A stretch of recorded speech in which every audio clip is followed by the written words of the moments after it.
I want you to fill in the story of the rest of the beginning of the universe. God, spiritual matter, impact on material matter. Okay, so 2 questions. All right. Go ahead.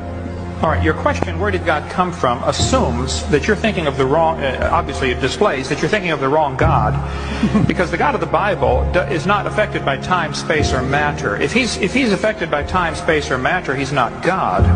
Time, space, and matter is what we call a continuum. All of them have to come into existence at the same instant, because if there were matter but no space, where would you put it? If there were matter and space but no time, when would you put it? You cannot have time, space, or matter independently. They have to come into existence simultaneously. The Bible answers that in 10 words. In the beginning, there's time. God created the heaven, there's space, and the earth, there's matter. So you have time, space, matter, created a trinity of trinities there. Just, time is past, present, future. Space has length, width, height. Matter has solid, liquid, gas. You have a trinity of trinities created instantaneously. And the God who created them has to be outside of them. If he's limited by time, he's not God. The guy who created this computer is not in the computer. He's not running around in there changing the numbers on the screen, okay?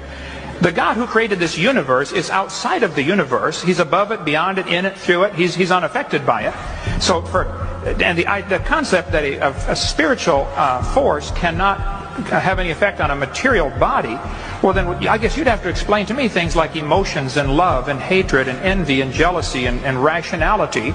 I mean, if your brain is just a random collection of chemicals that form by chance over billions of years, how on earth can you trust your own reasoning processes and the thoughts that you think? Okay, so your question, where did God come from, is assuming a limited God. And that's your problem. The God that I worship is not limited by time, space, or matter. If I could fit the infinite God in my 3-pound brain, he would not be worth worshiping, that's for certain. So that's the God that I worship. Thank you. Which